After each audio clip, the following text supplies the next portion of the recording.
Move on now to PSR 20-001.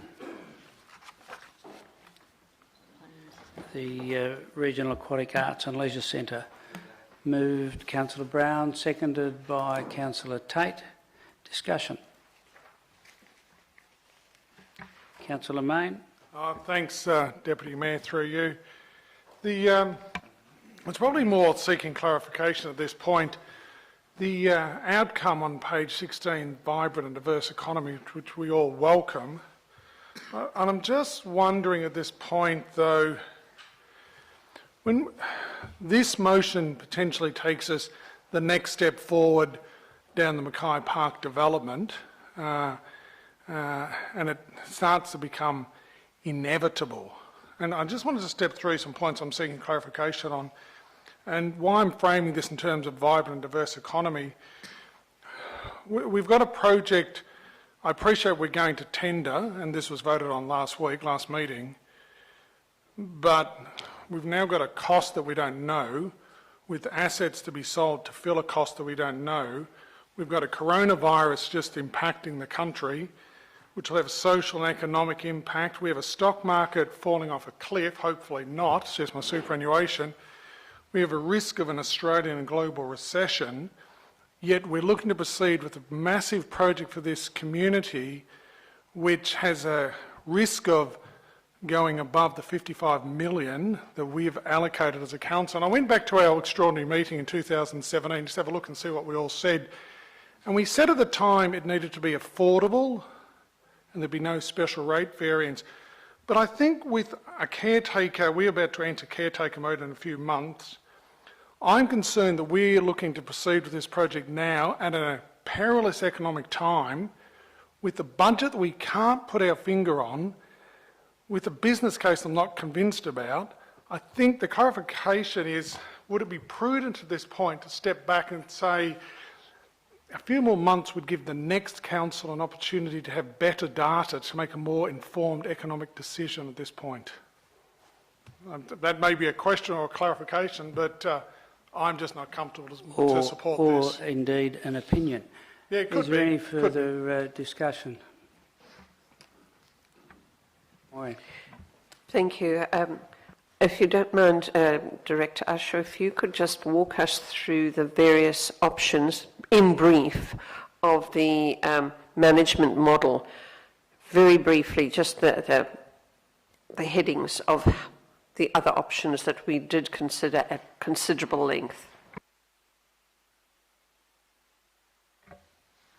Lindsay.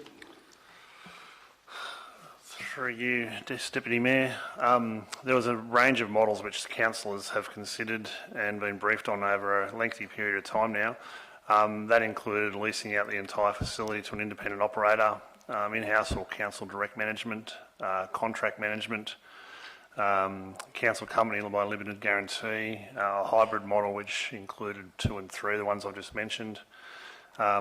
We then went on and looked at the model which we're recommending to you, which is where we engage for a service, contract for a service management arrangement, and we also revisited the company in more detail again, the council and company limited by guarantee model at councillors' request. Thank you.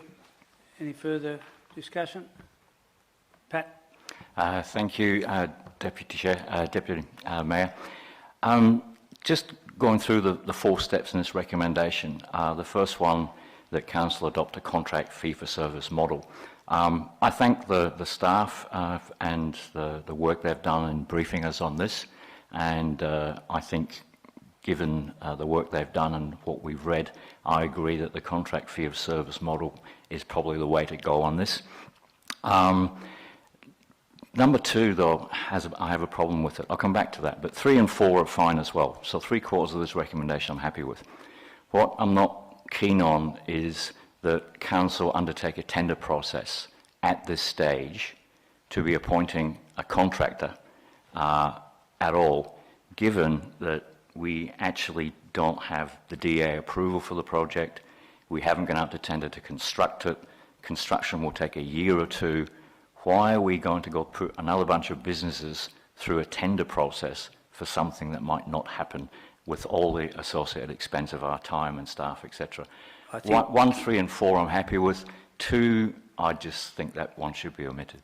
I think that was adequately explained in the briefing as to why we were going on this particular path, but I'll ask Mr Usher to explain.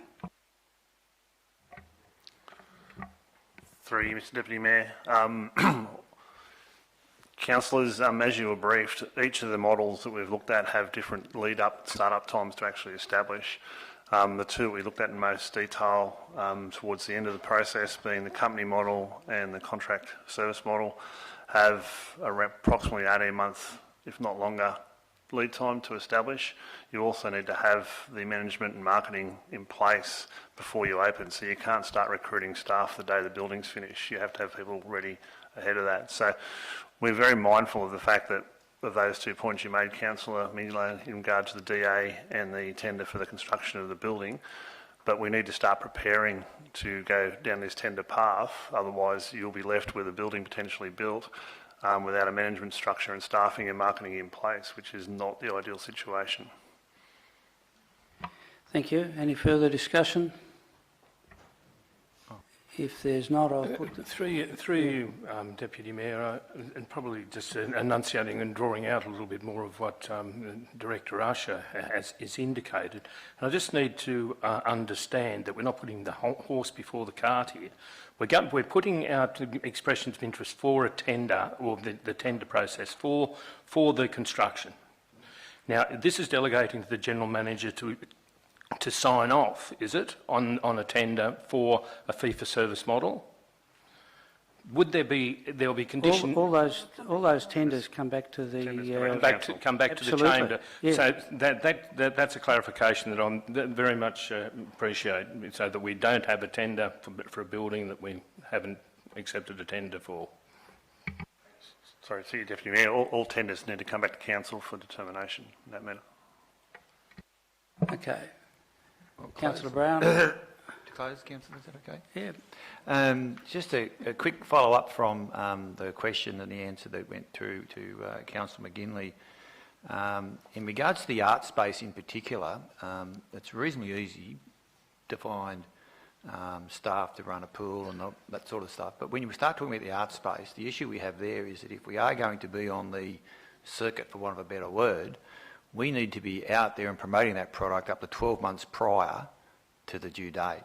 All the conversations I've had with through the South East Arts contacts I have on that board, in particular the Canberra theatre manager up there, who has quite a large budget and quite a large staff, he was saying we need to be out in the market promoting this product well and truly 12 months beforehand, so that we actually do have the opportunity to be on the base, in the market space for those touring groups that come down and tie in with those other agencies and other theatre companies that we use. So it's very important we get out there in that early area. Also, too, it's very important to get out in the early area and attract the correct staff to run those facilities, because they're quite a unique skill set required there. I recommend the model.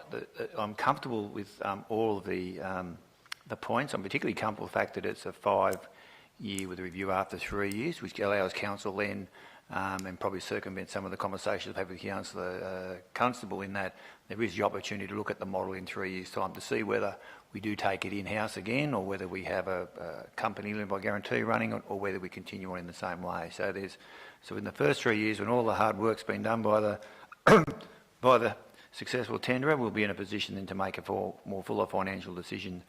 And just responding to Councillor Main's discussions about, I get, there's if buts and maybes, and I know people are very anxious about this, but in some ways, and we see it in particularly at the moment now, where we see the need for infrastructure build in our local communities to send a significant vote of confidence to our local community that things are happening and things are going to happen in their Shire.